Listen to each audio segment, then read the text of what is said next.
Hello everyone, welcome to my YouTube channel study M K में आपका स्वागत है। आज के इस वीडियो में हम डिस्कस करने वाले हैं कॉन्स्टिट्यूशन ऑफ इंडिया।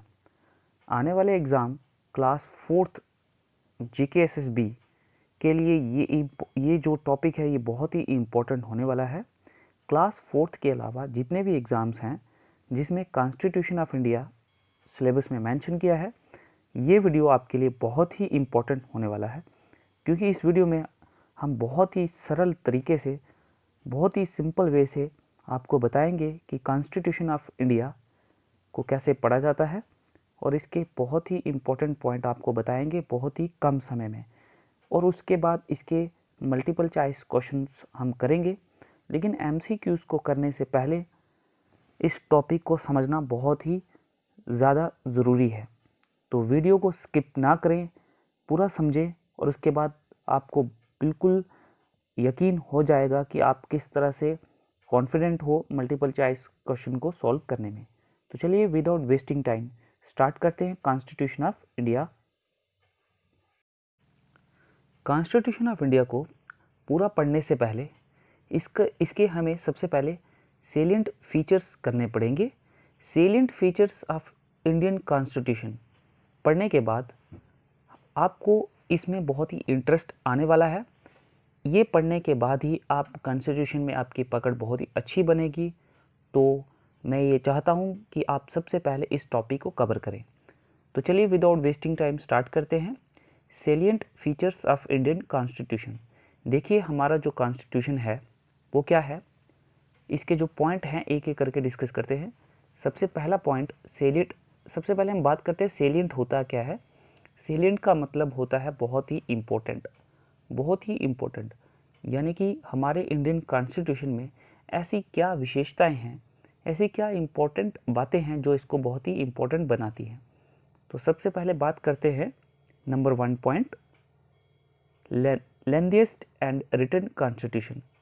हमारा जो कॉन्स्टिट्यूशन है वो लेंथीएस्ट है और रिटन कॉन्स्टिट्यूशन है। देखिए पूरे वर्ल्ड में सबसे लंबा अगर किसी का कॉन्स्टिट्यूशन लिखित रूप में है वो है इंडिया का। तो ये हमारे लिए बहुत ही बड़ी बात है। तो ये लेंथीएस्ट क्यों है, यानी कि ये है रिटन कॉन्स्टिट्यूशन। रिटन, देखिए कॉन्स्टिट्यूशन दो तरह के होते हैं, एक होता है रिटन और दूसरा होता है अनरिटन। रिटन कॉन्स्टिट्यूशन की एग्जांपल कौन सी है? यूएसए। यूएसए का जो कॉन्स्टिट्यूशन है वो रिटन कॉन्स्टिट्यूशन है और वहीं से हमने कॉपी किया है। हमने जो अपना इंडियन कॉन्स्टिट्यूशन जो बनाया है बहुत सारे कंट्रीज़ की कॉपी करके उनके फीचर्स को, जो जो उनके अच्छे अच्छे इंपॉर्टेंट फीचर लगे उन सभी फीचर को अपने कॉन्स्टिट्यूशन में ऐड किया है और उसके बाद कॉन्स्टिट्यूशन बना है। तो आप अंदाज़ा लगा सकते हो कि इतने सारे, बहुत सारे देशों के कॉन्स्टिट्यूशन को डिस्कस करने के बाद हमने अपना कॉन्स्टिट्यूशन बनाया है। तो ये बहुत बुरी बात नहीं है, ये अच्छी बात है। तो जो रिटन कॉन्स्टिट्यूशन मैंने बताया यूएसए उसकी एग्जांपल है, वहीं से हमने ये फीचर लिया है। और जो अनरिटन है वो है जैसे इंग्लैंड, ब्रिटेन का जो कॉन्स्टिट्यूशन है वो अनरिटन है। लेंथीएस्ट क्यों है? हमारे कॉन्स्टिट्यूशन को बहुत ही इलेबोरेट वे में बनाया है, बहुत ही सोच समझकर, बहुत ही विचार कर, इसमें किसी भी तरह की त्रुटि ना रहे, बहुत ही फुर्सत में इसको बनाया है। तो इसको बनाने में 2 साल 11 महीने और 18 दिन लगे थे। वेरी इंपॉर्टेंट डेट, ये आपको याद रखना है पॉइंट। 2 साल 11 महीने और 18 दिन, लगभग 3 साल। ऐसा कॉन्स्टिट्यूशन जिसको बनाने में, जिसको लिखने में, तैयार होने में लगभग 3 साल लगे हों, ओबियस है वो बहुत ही लेंथीएस्ट होने वाला है। इसका पहला फीचर लेंथीएस्ट है और रिटन कॉन्स्टिट्यूशन है। ये आपको क्यों बताया जा रहा है? क्योंकि डायरेक्ट क्वेश्चन यहाँ से आ जाते हैं किसी भी एग्जाम में। तो नंबर 2 हम बात करते हैं blend of rigidity and flexibility. इसका सेकंड पॉइंट है। ब्लेंड को समझते हैं क्या है। ब्लेंड का मतलब होता है कॉम्बिनेशन, यानी कि चीज़ों को मिक्स करके, चीज़ों का मिक्सर जो होता है उसको बोलते हैं ब्लेंड। ब्लेंड ऑफ का मतलब क्या हो गया कि blend of rigidity and flexibility. तो ब्लेंड का मतलब आपको समझ आ गया, मिक्सचर किस किस का है, रिजिडिटी का और फ्लेक्सिबिलिटी का। तो सबसे पहले हम टर्म को पढ़ते हैं, रिजिडिटी क्या है।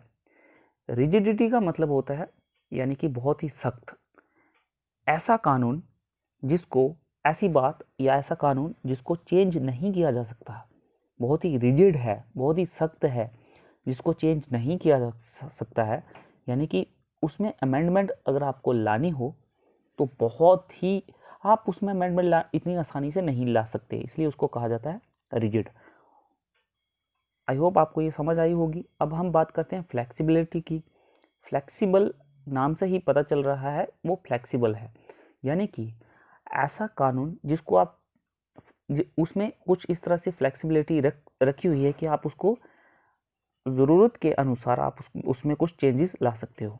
तो हमारा जो कानून है ना तो रिजिड है, क्योंकि रिजिड होना भी बहुत बुरी बात है, क्योंकि अगर ऐसा कानून रिजिड होगा तो अगर आपको इन फ्यूचर उस कानून की ज़रूरत ना पड़े तो आप उसको चेंज ही ना कर पाओ, तो बहुत ही वो इम्पोर्टेंट नहीं रहेगा। तो बहुत रिजिड होना भी अच्छी बात नहीं है। फ्लेक्सिबिलिटी मतलब आप उसको आसानी से तोड़ मरोड़ सकते हो। अगर हमारा कानून ही, हमारा जो कॉन्स्टिट्यूशन ही फ्लेक्सिबल रहता तो कोई भी पार्टी आती, कोई भी गवर्नमेंट आती, तो वो उसको अपनी ज़रूरत के अनुसार उसको चेंज कर लेती, तो वो भी अच्छी बात नहीं।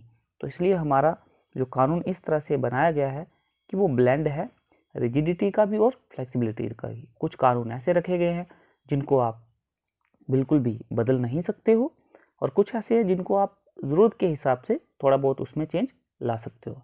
आई होप ये कॉन्सेप्ट आपको समझ आया होगा। तो हाँ, अब हम बात करते हैं next, third one, parliamentary form of government. हमारा जो कॉन्स्टिट्यूशन है, हमारे कॉन्स्टिट्यूशन में ये लिखा है कि हमारी जो गवर्नमेंट होगी वो पार्लियामेंट फॉर्म में होगी, यानी कि पार्लियामेंट रूल करेगी देश के ऊपर। तो वो कैसे रूल करेगी, आइए इसको सिंपल भाषा में समझते हैं। हमारे देश को कहा जाता है डेमोक्रेटिक कंट्री, तो यानी कि बहुत सारे जितने भी लोग हैं वो उसके ऊपर रूल करते हैं। अभी पॉपुलेशन बहुत ज़्यादा है, इतने ज़्यादा लोग तो रूल नहीं कर सकते किसी भी कंट्री के ऊपर, तो ये सारे लोग क्या करते हैं, एक अपना रिप्रेजेंटेटिव चुनते हैं, उसको चुनकर उसको इलेक्ट करते हैं, ये डायरेक्ट और इनडायरेक्ट वे में। तो वो जाते हैं पार्लियामेंट में, यानी कि लोकसभा और राज्यसभा। लोकसभा और राज्यसभा में ये लोग जाते हैं, कुछ लोग डायरेक्ट जाते हैं, कुछ लोग इनडायरेक्ट जाते हैं। ये क्या है इसको हम आगे डिटेल में पढ़ेंगे। तो ये लोग जाते हैं पार्लियामेंट में, ये लोग रूल बनाते हैं किसके बिहाफ में, लोगों के बिहाफ में, यानी कि लोग ही रूल बनाते हैं अपने रिप्रेजेंटेटिव के द्वारा। तो कुल मिलाकर हम ये कह सकते हैं कि पार्लियामेंट फॉर्म ऑफ गवर्नमेंट है, लोग रूल बनाते हैं और लोगों का ही रूल चलता है। तो इसलिए हमारा जो कॉन्स्टिट्यूशन है वो पार्लियामेंट फॉर्म गवर्नमेंट है। तो ये कॉन्सेप्ट भी आपको समझ आया होगा। अब हम फोर्थ पॉइंट की बात करते हैं, इंडिपेंडेंट एंड इंटीग्रेटेड जुडिशरी। तो ये बहुत ही इंपॉर्टेंट पॉइंट है हमारे कॉन्स्टिट्यूशन में।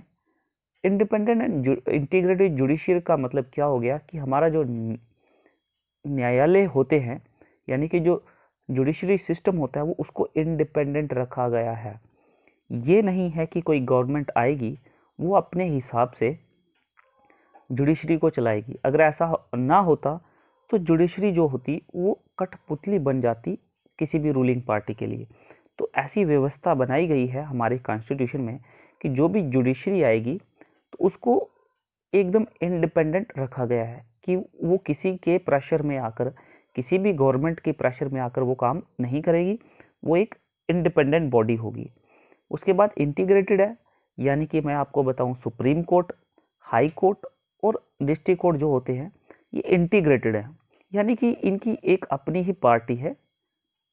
सुप्रीम कोर्ट हो गया, हाई कोर्ट हो गया, डिस्ट्रिक्ट कोर्ट हो गया, इनके ऊपर कोई भी जो सरकार है, चाहे वो स्टेट गवर्नमेंट है चाहे वो यूनियन गवर्नमेंट है, इनके ऊपर वो प्रभाव नहीं डाल सकती, प्रेशराइज इनको नहीं कर सकती।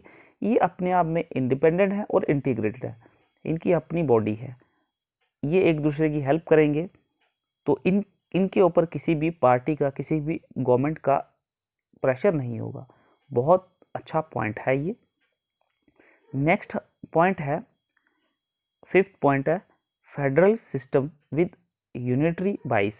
इसका क्या मीनिंग हो गया, तो सरल भाषा में इसको समझते हैं। देखिए, हमारी कंट्री में मैं आपको एग्जांपल देता हूँ फेडरल सिस्टम क्या होता है। जैसे यूएसए है, यूएसए में क्या होता है, यूएसए एक बहुत बड़ी कंट्री है, बहुत, उसको कहते हैं United states of America. USA के अंदर बहुत सारी स्टेट्स हैं। अब फेडरल सिस्टम क्या होता है कि जो स्टेट्स होती है ना, स्टेट उनकी जो पावर होती है ना, वो पावर ज़्यादा होती है एज कंपेयर टू सेंटर। यानी कि यूनियन गवर्नमेंट से स्टेट गवर्नमेंट की जो पावर होती है वो ज़्यादा होती है। वो अपनी मर्जी से कानून व्यवस्था बना सकते हैं। उनको प्रेशराइज, उनको यूनियन गवर्नमेंट के अंदर काम नहीं करना पड़ता है। इसको कहते हैं फेडरल सिस्टम। तो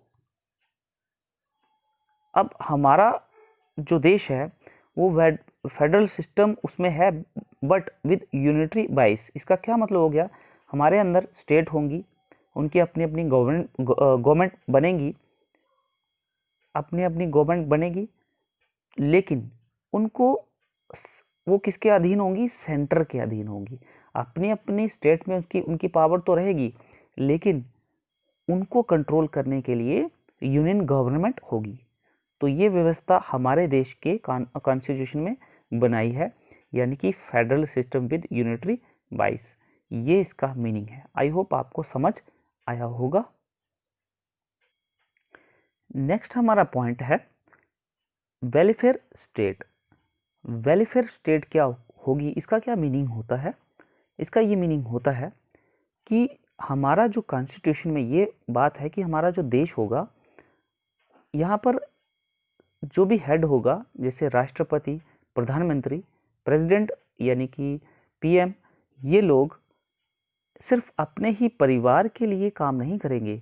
यानी कि ये फैसिलिटीज़ या जब कोई भी काम करेंगे, कोई भी वेलफेयर काम करेंगे, तो ये सिर्फ अपने ही लोगों के लिए नहीं करेंगे। यानी कि ऐसा नहीं है कि ये ऐसे राजा हैं तो ये अपने ही परिवार की देखरेख करेंगे और स्टेट अपने देश की देखभाल ये नहीं करेंगे। मैं आपको बहुत ही सिंपल भाषा में समझाने की कोशिश कर रहा हूँ। तो हमारी जो कंट्री है इसमें ऐसी व्यवस्था बनाई गई है कि इसका जो भी हेड होगा तो वो स्टेट की वेलफेयर के लिए काम करेगा। यानी कि वो अपने अपने परिवार की तरफ ही ध्यान नहीं देगा, वो पूरे स्टेट की, उसको बनाया गया है पूरे स्टेट का ध्यान रखने के लिए, पूरे देश का वो ध्यान रखेगा। तो ये ऐसी व्यवस्था हमारे कॉन्स्टिट्यूशन में बनाई गई है। तो इसी को कहा जाता है वेलफेयर स्टेट। जो भी कंट्री का हेड होगा वो जो भी कंट्री का जो हेड होगा वो देश की वेलफेयर के लिए होगा। तो ये कंसेप्ट भी आपको क्लियर हुआ होगा।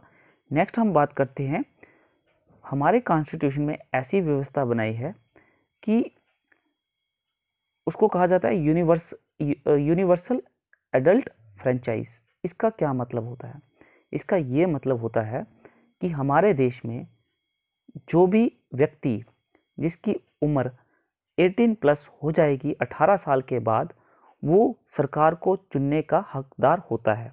यानी कि सीधे शब्दों में हम ये कह सकते हैं कि वो वोटिंग कर सकता है, सरकार को चुन सकता है, वोट डाल सकता है, गवर्नमेंट इलेक्ट कर सकता है। तो ऐसी व्यवस्था हमारे देश में बनाई है, हमारे इंडियन कॉन्स्टिट्यूशन में बनाई है। ये इसका फीचर है। नेक्स्ट है इमरजेंसी प्रोविजन।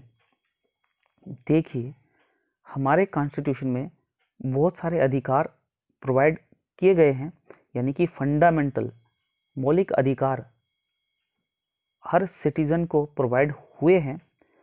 तो ऐसा नहीं है कि वो हमेशा के लिए वो फंडामेंटल राइट उनके पास नहीं रहने वाले हैं। मान लो कि हमारे देश में कुछ ऐसी इमरजेंसी लागू हो जाती है, तो जो भी फंडामेंटल राइट लोगों को दिए हुए रहते हैं उनको कुछ समय के लिए छीना भी जा सकता है। यानी कि आपके फंडामेंटल राइट को रोका भी जा सकता है, इसके लिए भी प्रोविज़न बनाए गए हैं।